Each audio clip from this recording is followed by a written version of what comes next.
Gold, trusted gold buyers. మీరు తాకట్టు పెట్టిన బంగారాన్ని విడిపించి ఈ రోజు ఉన్న మార్కెట్ ధరకు కొనబడను.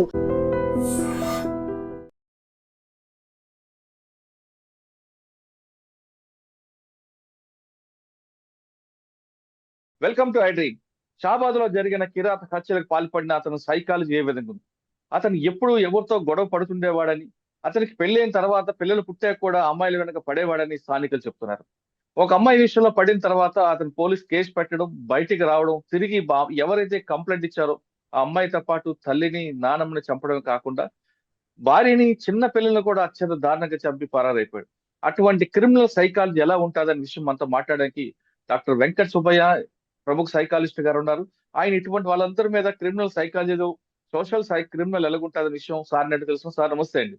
నమస్తే సార్.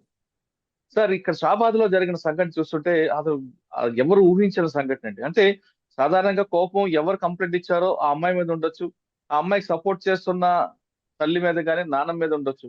కానీ ఇంట్లో పడుకున్న భార్యని, పిల్లల్ని కూడా దారుణంగా చంపాడండి. అసలు వీళ్ళ మైండ్ సెట్ ఎలా ఉంటుంది సార్? ఇప్పుడు మనము ఇక జరుగుతున్న విషయాన్ని గమనిస్తే బేసికల్ గా అతను ఎవరైతే ఉన్నారో పోక్సో యాక్ట్ లో కేసు రిజిస్టర్ కావడం, అతను జైలుకి పంపించడం, జైలు నుంచి బెయిల్ ద్వారా బయటకు వచ్చిన తర్వాత ఇక్కడ మధ్యలో ఏం జరుగుతుంది మనం గమనిస్తే, మీరు చెప్తున్న విషయంలో తను గతంలో కూడా యాంటీ సోషల్ ఎలిమెంట్స్, అంటే ఎప్పుడు గొడవ పడడం కానీ, గొడవలు తీసుకోవడం కానీ, ఇతరులతో ఇబ్బందికరమైన రిలేషన్షిప్ మెయింటైన్ చేయడం కానీ గమనిస్తే, అతని యొక్క మూర్తిమత్వం, పర్సనాలిటీని మనం గమనించగలిగితే anti social personality or dissocial personality అని కూడా పరిగణించవచ్చు.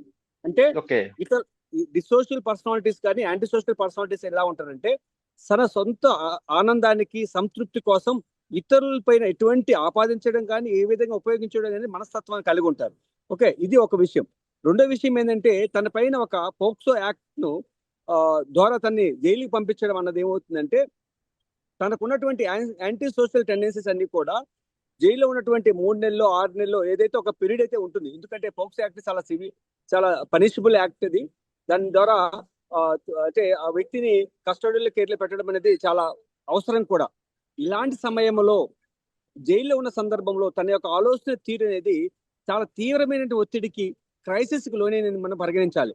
ఎప్పుడైతే క్రైసిస్కి లోన్ అవుతుందో ఆ వ్యక్తికి 2 రకాలు: ఒకటి మార్పు చెందాలని యాక్సెప్ట్ చేయడం, లేదంటే ఉన్నటువంటి విషయాన్ని రివెంజ్ రూపంలో ముందుకెళ్ళడం, రివెంజ్ వల్ల జరిగేటువంటి కాన్సిక్వెన్స్ని అంచనా వేసుకొని దానివల్ల ప్రభావితం అయ్యే వ్యక్తుల్ని తను ముట్టడించడం జరుగుతూ ఉంటుంది.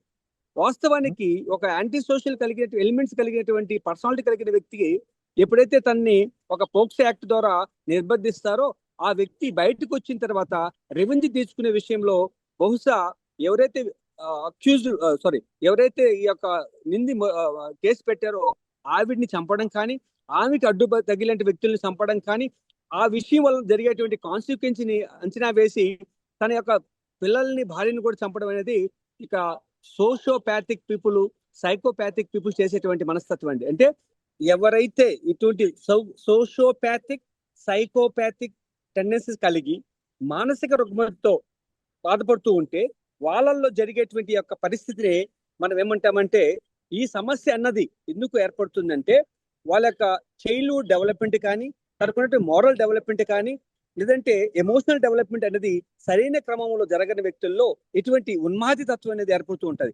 ఇటువంటి ఉన్మాదులకి బేసికల్ గా జైల్లో ఉన్నప్పుడే మానసిక విధానాన్ని కానీ.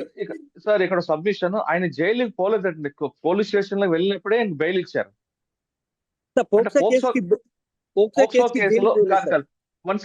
పోక్సో కేసులో ఒక సెక్షన్ లో ఆయన బెయిలబుల్ ఉంది. ఆయన అమ్మాయి చేయి పట్టుకున్నాడు కాబట్టి అది రేప్ కింద రాదు అని పోక్సో కేసులో సెక్షన్ మార్చి వెంటనే బెయిల్ ఇచ్చారట. అయినా అప్పటి నుంచి మే 16వ తారీఖు నాడు కంప్లైంట్ ఇస్తే మే 20వ తారీఖు నాడు అరెస్ట్ చేశారు, కౌన్సిలింగ్ చేశారు, బెయిల్ ఇచ్చి పంపించారు. అప్పటి నుండి ఆయనలో ఒక సైకోలాగా తిరుగుతూ అందరితో గొడవ పడడం చేస్తున్నాడట. కానీ నిన్న రాత్రి 11 గంటలప్పుడు మొత్తం ఈ మరణకాండ స్టార్ట్ చేసి కేవలం అరగంట వ్యవధిలో, అంటే 11 గంటల నుంచి 11:30 ఎంత కంప్లీట్ చేశాడు. చేసిన తర్వాత వాళ్ళ ఫాదర్ ఆయనే ఫోన్ చేసి చెప్పాడు, నేను 6 చంపాను, నేను కూడా బతుకున్నట్లేదని చెప్పి ఎస్కేప్ అయిపోయాడు. సార్ మురళి సార్, ఈ రోజు మీరు చెప్పినటువంటి విషయం ఏంటంటే, అందరికీ కనుగొలిగేటువంటి ఒక మానసిక విషయంగా మనం పరిగణించాలి.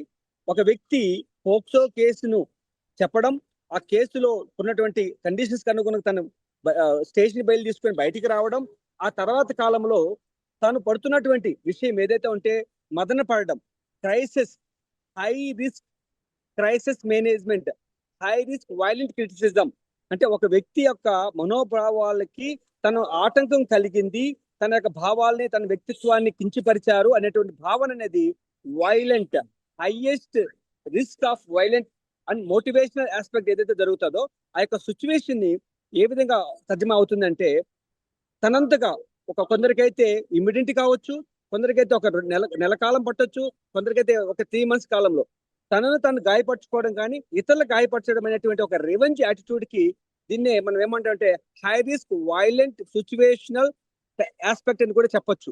ఈ యొక్క విషయంలో వ్యక్తి యొక్క కాన్సిక్వెన్సెస్ అనేది, వ్యక్తి యొక్క భావన అనేది చాలా తీవ్రంగా మారుతూ ఉంటుంది. ఈ యొక్క భావన జరుగుతున్నప్పుడు వ్యక్తిలో జరిగే మానసిక విశ్లేషణ ఏంటంటే ఎమోషనల్ డిస్రెగ్యులేషన్. ఈ యొక్క ఎమోషన్ తనకి జరుగుతున్నటువంటి తనకు అభివృద్ధి చెందినటువంటి ఎమోషన్స్ ఏదైతే ఉన్నాయో ఆ యొక్క ఎమోషన్స్ అనేది డిస్రెగ్యులేషన్స్ కి లోన్ అవుతుంటది.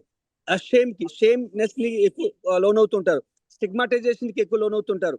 వాళ్ళ చూసేటువంటి దృక్పథం అంటే తనకున్నటువంటి ఏదైతే ఈగో సాటిస్ఫాక్షన్, ఈగో ఐడెంటిటీ ఉంటుందో దానికి భంగం కలిగిందనేటువంటి పరిస్థితిలో అషేమ్ గా, లోన్లీ గాను తను సఫర్ అవుతుంటారు. అదే కాకుండా ఇటువంటి వ్యక్తులు సాధ్యమైనంత వరకు ఇతర వ్యక్తులతో సోషల్ రిలేషన్స్ తో కాంటాక్ట్ కాకుండా ఒంటరిగా ఉండేదానికి అవకాశం ఉంది. ఇలాంటి సమయంలో వాళ్ళు సోషియోపాథిక్ గా కానీ సైకోపాథిక్ గా కన్వర్ట్ అయ్యేదానికి అవకాశాలు ఎక్కువ ఉంటాయి. ఈ యొక్క హై రిస్క్ స్ట్రెస్ఫుల్ సిచ్యువేషన్ తను అనుభవించడం ద్వారా తనకు వచ్చేటువంటి ప్రణాళిక ఇసే యాంటీ సోషల్ ప్రణాళిక అనేది ఇంప్లిమెంట్ చేయడం జరిగింది. ఆ యొక్క యాంటీ సోషల్ ప్రణాళికల్లో తన పైన కేసు పెట్టేటువంటి వ్యక్తిని, ఆ విషయాలకు సంబంధించినటువంటి ఆ సందర్భంలో ఉన్న వ్యక్తుల్ని తను ఏం చేస్తున్నాడనేటువంటి మానసిక స్థితిని అంచనా వేయలేకుండా ఇతరుల్ని చంపడం కూడా జరుగుతూ ఉంటుంది. ఇలాంటి అంతవరకు ఓకే, కానీ ఆ భార్యని పిల్లల్ని చంపడం ఎందుకండి? కాన్సిక్వెన్సెస్. ఇప్పుడు ఒక వ్యక్తి ఒక యాక్ట్ అంటే ఎమోషనల్ యాక్ట్ చేసిన తర్వాత they will get what is the consequences. అప్పుడు ఆ యొక్క కాన్సిక్వెన్సెస్ జరిగిన తర్వాత వాళ్ళు ఏం చేస్తూ ఉంటారంటే ఈ అంచనాని వాళ్ళకి తను ఇప్పుడు ఏమవుతుంది, ఒక మర్డర్ చేసిన తర్వాత తన లైఫ్ లాంగ్ డెత్ సెంటెన్స్ కానీ లేదంటే లైఫ్ సెంటెన్స్ కానీ వేయడం జరుగుతుంది. ఇలా వేస్తే భార్య పిల్లలు అన్న వ్యక్తులు తన యొక్క తోడు లేకుండా, తన యొక్క సంరక్షణ లేకుండా ఉండకూడదు అనేటువంటి ఒక యాంటీ ఇది కూడా సోషియోపాథిక్ లో ఒక లక్షణమే. నేను లేకపోతే వీళ్ళు ఉండకూడదు, నాకు పొందకూడదు, నాకు పొందని ఇంకొకరు పొందకూడదు, నేను పొందలేనిది ఇంకొకరు పొందకూడదు, నాకు రావాల్సింది ఇంకొకరు రాకపోతే వేరే వాళ్ళు కూడా రాకూడదు అనేటువంటి భావంతో కూడుకునేటువంటి మానసిక వ్యవస్థ ఉంటుంది. అదొకతో పాటు నేను లేకపోతే వీళ్ళేమో ఎలా బతుకుతారు, వీళ్ళు ఏమైపోతారని కూడా భావన ఉండొచ్చా? ఆ భావన చంపే స్థితికి తీసుకురాస్తారు. ఎందుకంటే తనకి ఇతరులు అంటే తల్లి కానీ తండ్రి కానీ ఆ యొక్క భార్యకి తల్లిదండ్రులు కానీ అన్నదమ్ములు గారు ఉన్నప్పుడు ఆ యొక్క సపోర్ట్ మెకానిజం ఆలోచించే పరిస్థితి ఉంటుంది. నేను తప్ప వేరే వాళ్ళు చేయకూడదు, నేనే చేయాలి, నేను లేకపోతే నా శేషం ఉండకూడదు అనేటువంటి ఉన్మాది వ్యక్తిత్వ విధానం అనేది ఏర్పడుతుంటారు సార్. ఎందుకంటే దే ఆర్ హైయెస్ట్ స్ట్రెస్ఫుల్ లో ఉంటారు కనుక దే థింకింగ్ ప్యాటర్న్ అనేది సామరస్యంగా బ్యాలెన్స్డ్ గా ఆలోచించేదానికి అవకాశం ఉంది. నెగిటివ్ ధోరణుల్లోనే ఎక్కువ ఆలోచించేదానికి అవకాశాలు ఎక్కువ ఉంటాయి. ఎందుకంటే వాళ్ళకు ఉన్నటువంటి బయలాజికల్ సిస్టమ్ కూడా నెగిటివ్ ని ఎక్కువ ప్రెజెంటేషన్ చేస్తూ ఉంటది కనుక ఆ యొక్క దానికి అనుగుణంగా చేస్తూ ఉంటారు. కామన్ గా ఒక తప్పుకు తప్పు ఎందుకు చేస్తారంటే వాళ్ళకి మైండ్ సెట్ కానీ, వాళ్ళ బయలాజికల్ సిస్టమ్ కానీ, సోషల్ సర్కమ్స్టెన్సెస్ కూడా అన్ని కూడా తన యొక్క నెగిటివ్ ని బలపరిచే విధంగా ఉంటాయి తప్ప పాజిటివ్ ని బలపరిచే విధంగా ఉండదు. ఇలాంటి సమయంలో క్రైసిస్ మేనేజ్మెంట్, ఒక మెంటల్ హెల్త్ ప్రొఫెషనల్ దగ్గర క్రైసిస్ మేనేజ్మెంట్ కానీ ఒక కస్టోడియల్ సపోర్ట్ కానీ తీసుకోగలిగితే ఇటువంటి యాక్ట్ జరగకుండా ఉండేదానికి అవకాశం ఉండేదండి. అంటే ముందే గుర్తించుంటే ఈ ప్రమాదం వచ్చి ఉంటుంది కదండి. అవును సార్. ఎందుకంటే ఒక వ్యక్తి పైన ఒక కేసు పెట్టే సందర్భంలో ఆ వ్యక్తి యొక్క మనస్తత్వం ఏ విధంగా రియాక్ట్ అవుతుంది అనేది ఎవరు ప్రిడిక్ట్ చేయలేరు కదా సార్. ఇప్పుడు బహుశా ఈ వ్యవస్థ నుండి కూడా ఒక పోలీస్ పర్సనల్స్ కానీ లీగల్ పర్సనల్స్ కానీ చేసినటువంటి వ్యవస్థ.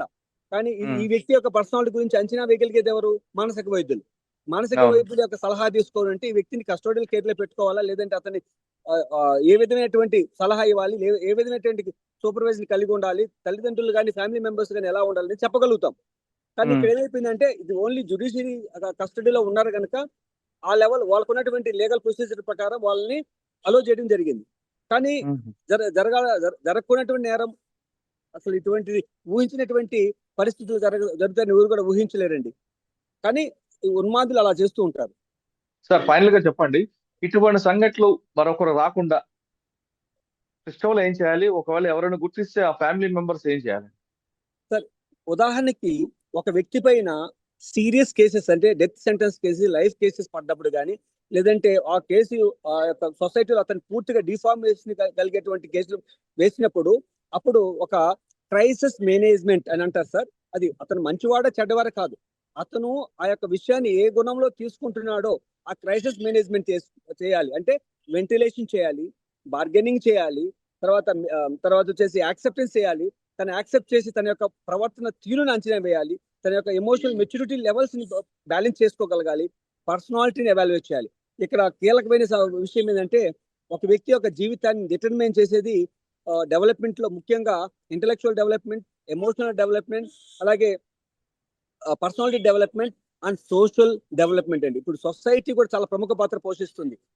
కనుక ఈ 3 విషయాలు ఎమోషనల్, పర్సనాలిటీ, సోషల్ అనేటి కాంటెక్స్ట్ లో ఆ వ్యక్తి ఏ విధంగా ప్రభావితం అవుతున్నాడు, ఏ విధంగా రిసీవ్ చేసుకుంటున్నాడు, ఏ స్టేట్ లో ఉన్నాడని గమనించి సరైనటువంటి చర్యలు మనం సపోర్ట్ చేయగలిగితే ఆ వ్యక్తి యొక్క ఇటువంటి ఆలోచనల్ని, ఇటువంటి విధానాల్ని అంచనా వేసేదానికి అవకాశం ఉంటుంది. అంటే పూర్తిగా నివారించగలుగుతామని చెప్పలేము, కానీ అంచనా వేసేదానికి అవకాశం ఉంది. ఆ అంచనాకు అనుగుణంగా తనకి ఒక రకమైనటువంటి రిహాబిలిటేషన్ చేయగలిగితే ఆ రిహాబిలిటేషన్ వల్ల తను కంట్రోల్ అవుతుంటారు. ఇంకా విషయం మీరు అంటే బహుశా నాకు తెలియదు whether he has any drug abuse, ఎందుకంటే మోస్ట్ ఆఫ్ ద క్రైమ్స్ అనేది ఇంటాక్సికేషన్ స్టేట్ లో జరుగుతుంది. ఎందుకంటే తన పైన కేసు పెట్టడం, స్టేషన్ బెయిల్ తీసుకురావడం, బయటికి రావడం, ఆ మధ్య కాలంలో తను ఏదైనా డ్రగ్ అబ్యూస్ కావడం ద్వారా కూడా ఇటువంటి యాక్ట్ చేయడానికి అవకాశాలు ఎక్కువ ఉంటాయండి. ఓకే, ఫైనల్ గా చెప్తున్నారు, ఇటువంటి సంఘటనలు రిపీట్ కాకుండా ఉండాలంటే ప్రతి ఇంట్లో ఇటువంటి సంఘటనలు ఎదుర్కొని ఎవరైనా ఉంటే ముందే వాళ్ళని అంచనా వేయండి. అదే విధంగా పోలీస్ స్టేషన్ లో కూడా ఇటువంటి కేసులు పెట్టిన వాళ్ళ పట్ల వచ్చినప్పుడు వాళ్ళని అంచనా వేసి వాళ్ళు ఏ విధంగా ప్రవర్తిస్తున్నారు, ఈ కేసు తీవ్రత ఏ విధంగా ఉంటుంది, దానివల్ల జరిగే పరిణామాలు ఏముంటే అంచనా వేస్తే ఇటువంటి సంఘటనలు రిపీట్ కాకుండా ఉంటాయని డాక్టర్ వెంకట సుబ్బయ్య గారు చెప్తున్నారు. కానీ ఏది ఏమైనా సరే షాబాద్ లో జరిగిన గౌరవం ఎవరు ఊహించింది, అతను పట్టుకోవాలి, కఠినంగా శిక్షించాలని షాబాద్ ప్రజలు కోరుకుంటున్నారు. ఈ షాబాద్ విషయంలో వెంకట సుబ్బయ్య గారితో వచ్చే వారం మరో విషయంలో మళ్ళీ కలుద్దాం. అంతవరకు నమస్తే. థ్యాంక్ యూ అండి. Thank you very much sir. నమస్తే సార్.